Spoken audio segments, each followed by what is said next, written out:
श्री नगरी निवासी भगवान की जय। श्री परमहंस दयाल जी महाराज की जय। सत्य सनातन धर्म की जय। मेरे सतगुरु तुम्हारे पद कमल की धूल बन जाऊं। श्री गुरुदेव के चरणों का नन्हा सा फूल बन जाऊं। मैं नाचूं नाच वो जैसे नचाओ आप हे सतगुरु। निरर्थक लोक लीला से गला अपना छुड़ा पाऊं।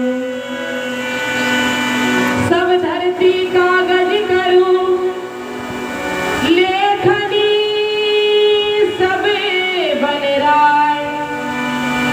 सात समुंदर की स्याही करूं फिर भी गुरु गुण लिखा न जाए। बोलो मेरे श्री गुरु महाराज की। हृदय सम्राट, हृदय आसीन, त्रिलोकीनाथ, अनेकों ब्रह्मांडों के नायक मेरे श्री नगरी निवासी भगवान जी एवं श्री दादा गुरु महाराज जी के श्री चरणों में मेरा कोटि कोटि दंडवत प्रणाम। मंच पे विराजमान आदरणीय सम्मानीय संत महापुरुषों के चरणों में मेरा कोटि कोटि प्रणाम। आए हुए सभी भक्तों को मेरा अभिनंदन है। सभी भक्तजन यहाँ बड़े ही प्रेम से बैठे हुए हैं। जब मैं यहाँ पर आई थी तो प्रमोद भैया एक भजन गा रहे थे। गुरु के चरण कमले बलिहारी। क्यों बलिहारी हो? क्योंकि भैया सीटी मार रहा है, थोड़ी कम कर दो। गुरु के चरण कमल बलिहारी क्योंकि मेरे मन की दुविधा सारी। हम बड़े दुविधा में थे लेकिन मेरे सद्गुरुदेव भगवान ने मेरे मन के सभी भ्रम को खत्म करके मुझे मनुष्य कहलाने का अधिकारी बना दिया।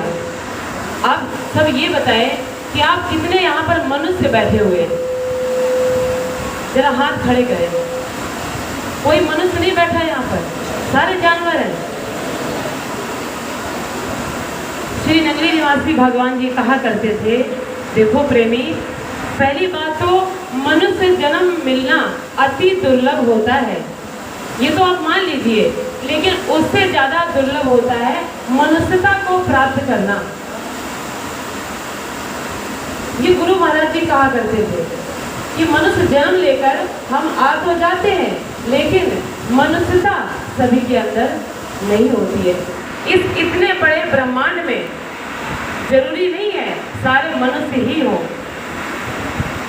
क्योंकि जैसा हम कर्म करते हैं वैसे हमें जीवन मिल जाता है। क्योंकि कर्मों की कलम से ही हमारे भाग्य की रेखाएं खींची जाती हैं। हम सभी अपनी हाथ की रेखा अक्सर लोगों को दिखाते रहते हैं, जरा बताओ ना हमारे भविष्य में क्या होने वाला है। लेकिन प्रेमियों, आप अपना भविष्य तो स्वयं ही लिखते हैं। आप अपने भाग्य के निर्माता तो स्वयं ही हैं। जैसा आप कर्म करते हो वैसा आपको मिल जाता है। जब भी कहते हैं सत्कर्म करोगे तो सौभाग्य बनेगा, दुष्कर्म करोगे तो दुर्भाग्य बनेगा। ऐसा कर्म तो कर लो ताकि हमें अगला जीवन जो मिले वो मनुष्य का ही मिल जाए। एक बार गुरु महाराज जी के चरणों में एक व्यक्ति आया और कहने लगा, प्रभु क्या जो व्यक्ति मरता है, जो मनुष्य मरता है, वो मनुष्य ही बनेगा? तो श्री गुरु महाराज जी हंसे और बोले, हाँ जरूर, जो मनुष्य मरेगा वो मनुष्य ही बनेगा। लेकिन मनुष्य मरेगा तब तो, अगर गधा मरा, कुत्ता मरा, बिल्ली मरा तो कैसे मनुष्य जन्म लेगा? तो भक्त कहने लगा, गुरु महाराज जी मेरे दिमाग से तो ये बात बिल्कुल परे है। अरे जब मनुष्य मरेगा इसमें गधा, बिल्ली, भेड़, बकरी कैसे आ गई? श्री गुरु महाराज जी ने उसको दिव्य दृष्टि दी और कहा, मेरी आज्ञा है, इस पूरे संसार में जो तुम्हें मनुष्य दिखे उसे मेरे पास पकड़ करके ले आओ। तो वो व्यक्ति निकला मनुष्य ढूंढने के लिए। बताओ ये पूरा ब्रह्मांड मनुष्यों का ही है। और वो मनुष्य ढूंढने निकल पड़ा, उसे कई दिन बीत गए और वो खाली लौट करके वापस आ गया। आकर के कहा, गुरु महाराज जी, पता नहीं आपने ऐसा कौन सा जादू कर दिया मेरे ऊपर, मुझे भेड़ों के झुंड नजर आ रहे हैं, ऊंटों के झुंड नजर आ रहे हैं, कुत्तों के झुंड नजर आ रहे हैं, कोई मनुष्य का झुंड में दिखाई नहीं दिया। तब श्री गुरु महाराज जी ने कहा, प्यारे, मनुष्य जन्म लेना अति दुर्लभ है, लेकिन मनुष्यता को प्राप्त करना ये बहुत कठिन है। अगर हमारे मन में धन का चिंतन चल रहा है तो अंदर से हम मनुष्य नहीं है, हम अंदर से सर्प की योनि में जाएंगे, हम अंदर से मनुष्य नहीं है। अगर हमारा मन स्त्री के मन में चल रहा है, स्त्री की लालसा में चल रहा है, तो हम कुत्ते की योनि में जाएंगे, मनुष्य की योनि में नहीं जाएंगे। ऐसे बहुत सारे विशेषण श्री गुरु महाराज जी ने उस भक्त को समझाए कि भैया, मनुष्य मरोगे तभी मनुष्य बनोगे, वरना गधा कुत्ता बिल्ली ही बनते रहोगे। और यही हाल हमारी भी है। न जाने हमारी मति किस किस में घूमती रहती है, तो मनुष्य कैसे बन जाएंगे।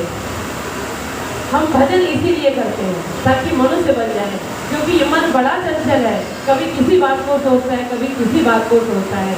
इसीलिए कहते हैं सत्कर्म करो, सत्कर्म करने से हमारे भाग्य बदल जाते हैं। हम जैसा कर्म करेंगे वैसे ही भाग्य बनेगा हमारा। कर्म का बड़ा निरूपण किया है संतों ने कि एक व्यक्ति, एक सेठ था, उसने अपने नौकर को एक थप्पड़ खींच के मारा। भाई, मालिक क्या मार सकता है, तो नौकर को भी गुस्सा आया, लेकिन मालिक को तो नहीं मार सकता, फिर ड्यूटी नहीं देगा वो। तो जब थप्पड़ खींच के मारा, उसको गुस्सा आया, वो घर गया। अक्सर व्यक्ति अपने से कमजोर व्यक्ति पे गुस्सा उतार देता है, ताकतवर भी तो उतार नहीं सकता। तो जाकर उसको अपनी पत्नी कमजोर लगी तो अपनी पत्नी को एक थप्पड़ जमा दिया। अब धर्म पत्नी जो ठहरी, वो तो अपने पति को मार नहीं सकती, ये धर्म पत्नी है। लेकिन धर्म पति भी जो होते हैं वो भी थप्पड़ कभी नहीं मारा करते, वो धर्म पति नहीं होगा, वो अधर्म पति होगा। जब धर्म पत्नी कहा गया है तो धर्म पति भी तो कहा गया है। अब पत्नी को भी गुस्सा आया, अब जब गुस्सा आता है तो कहीं ना कहीं तो वो निकलता ही है, वो ऐसे नहीं रहता। जब भी कहते हैं कभी भी क्रोध आए तो गुरु महाराज जी के चरणों में बैठ जाओ, उनके पास ये पावर है कि आपका गुस्सा समाप्त कर सकते हैं, अन्यथा कोई समाप्त नहीं कर सकता। पत्नी को गुस्सा आया तो उसने अपने बड़े बेटे को थप्पड़ जमा दिया। कितने गंदे कपड़े पहन रखे हैं, तो कपड़े नहीं है। तो बड़ा बेटा सोचने लगा, ऐसे कपड़े तो मैं रोज ही पहनता हूँ, माँ ने आज तक कभी थप्पड़ नहीं मारा, आज क्यों थप्पड़ मारा। अब उसको भी गुस्सा आया कि बेवजह माँ ने मारा, तो उसने अपने छोटे भाई को थप्पड़ जमा दिया। खेलता ही रहता जब देखो तब कभी उधर कभी उधर। छोटे भाई ने कहा, अभी तो मैं पढ़ाई कर रहा था बैठ करके, अभी तो मैं पढ़ाई कर रहा था। जब गुस्सा आया तो कहीं ना कहीं तो वो उतरेगा ही। अब छोटे भाई को भी गुस्सा आया, पढ़ाई छोड़ के बाहर निकल गया। एक कुत्ता बैठा हुआ था, कुत्ता को खींच के लात मारी। जब उसको खींच के लात मारी तो उसको भी गुस्सा आया, कुत्ते को भी, और वो भागा भागा गया। एक व्यक्ति निकल रहा था, उसको जोर से काट लिया और वो चिल्लाते चिल्लाते हाय हाय करने लगा।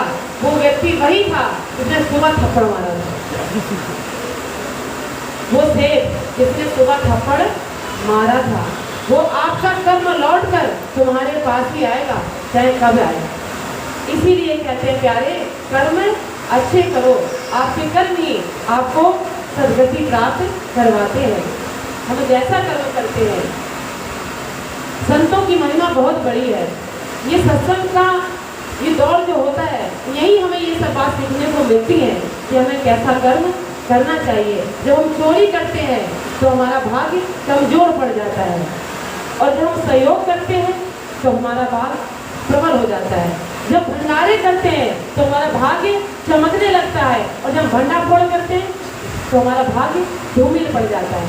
ये बहुत सारी मार्मिक बातें हैं जो आपको सत्संग में मिलती है। इन सबसे आपके भाग्य बनते हैं। रमेश भैया चाहें तो अपने घर में भंडारा बांट सकते हैं, लेकिन नहीं, कहते खाली भंडारे से बात नहीं बनेगी, संतों का समागम भी जरूरी है। अगर संतों का सत्संग सुन के भंडारा खाएंगे तो वो बच जाएगा, नहीं तो उसको पचाने में बड़ा टाइम लगता है।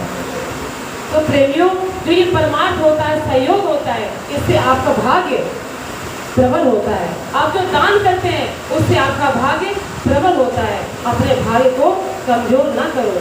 मैं आपको छोटी सी बात सुनाऊंगी, फिर हमारे स्वामी जी विराजमान है, वो आपको बहुत अच्छी अच्छी बातें सुनाएंगे। भगवान कृष्ण और अर्जुन शहर पर निकले। जब वो रास्ते में जा रहे थे तो एक ब्राह्मण भिक्षा मांग रहा था, भिक्षाम देही, भिक्षाम देही। तो अर्जुन ने कहा, प्रभु ये भिक्षा मांग रहा है, इसे कुछ दे दे। तो भगवान ने कहा, तुम्हारी मर्जी है, अगर तुम्हारे पास है तो दे दो।